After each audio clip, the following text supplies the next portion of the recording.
السلام عليكم ورحمة الله وبركاته. ازيكم؟ كل سنة وانتم طيبين بمناسبة شهر رمضان الكريم.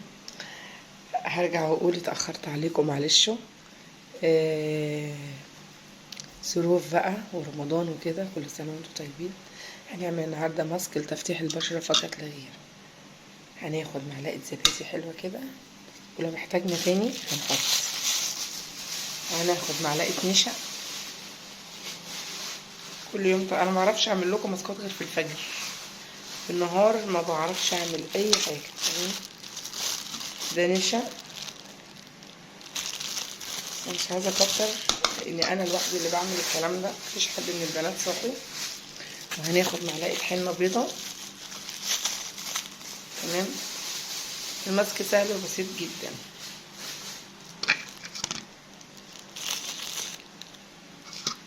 تمام كده.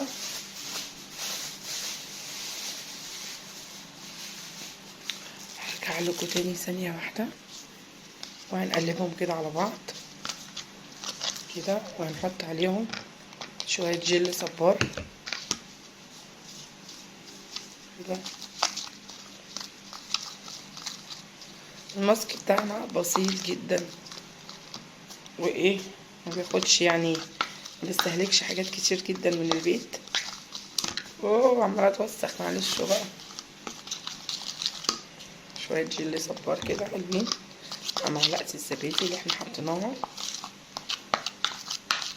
زي ما انتوا عارفين بيتحط على البشره 20 دقيقه. احنا هنا حطينا ايه؟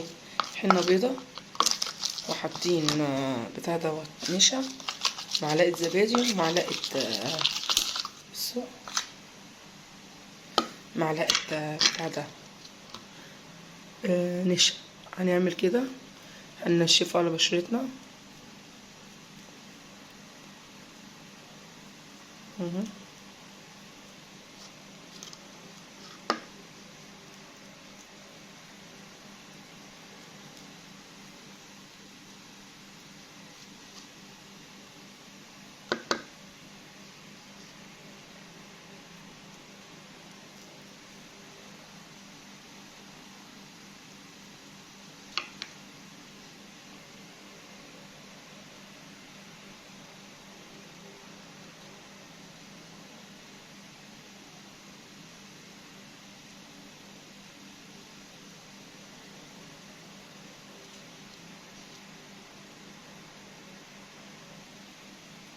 ده عادي ممكن يتحط تحت العينين عشان الهالات السوداء.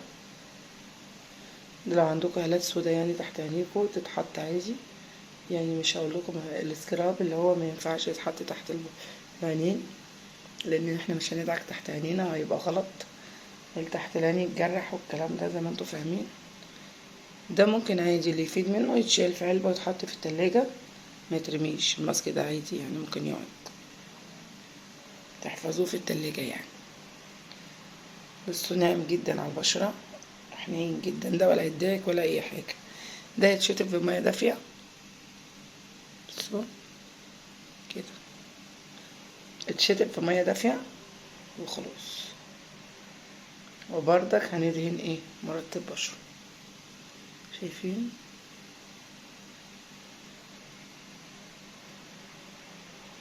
هيقعد 20 دقيقة، هينشف على بشرتنا، وهنرجع لكم تاني يا حبايبي. احلى وقت يتعمل في الماسكات بالليل، الفجر، بعد صلاة الفجر كده مباشرة. واحد يصلي الفجر كده ويستغفر ربنا شوية، ويقعد بقى يقدم اللي هو عاوزه. حبايبي، اتمنى اي حاجة بقدمها لكم تعجبكم ان شاء الله.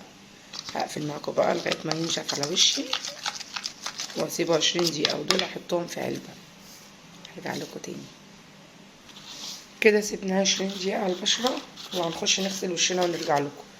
وبصوا الباقي هنشيله هنا. لو عايزين كل يوم تعملوا منه مفيش مشكلة، لان هو مش مضر، بالعكس دي حاجة بتفتح البشرة وبتخلي البشرة مزهزهة. تمام. هخش اغسل وشي وارجع لكم. كده غسلنا بشرتنا كده.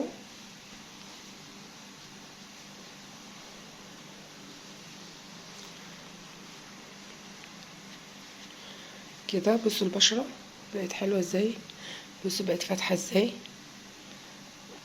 بتبقى حاجات بسيطة يا جماعة من البيت، بتبقى حاجات بسيطة من البيت وبنحطها على وشنا، بتبقى جميلة جدا وبتخلي البشرة تحفة.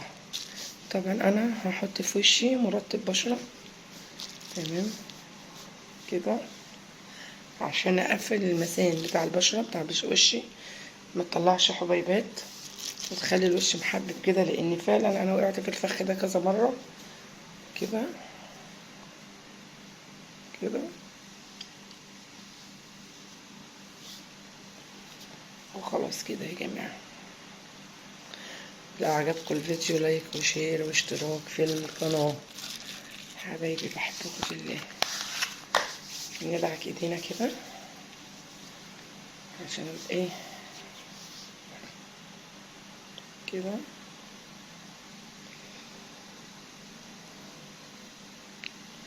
لو حد يا جماعة يعرف الحاجات دي بتطلع ازاي، يا ريت حد يقول لي تطلع ازاي، عشان عايزين نشيل الحاجات دي، عشان حرام وما ينفعش كمان ان حد اي واحدة تكتب اسم اي حد وخلاص على ايديها كده. انا كنت كاتبه اسم جوزي طليقي قصدي، وانا مش حابه اخليه على ايدي ومحتاجه ان انا اشيله.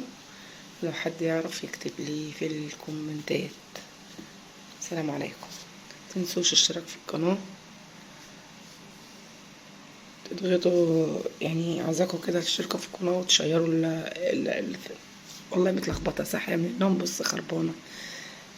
اشتراك في القناه ولايك وشير. حبايبي بحبكم في الله. السلام عليكم.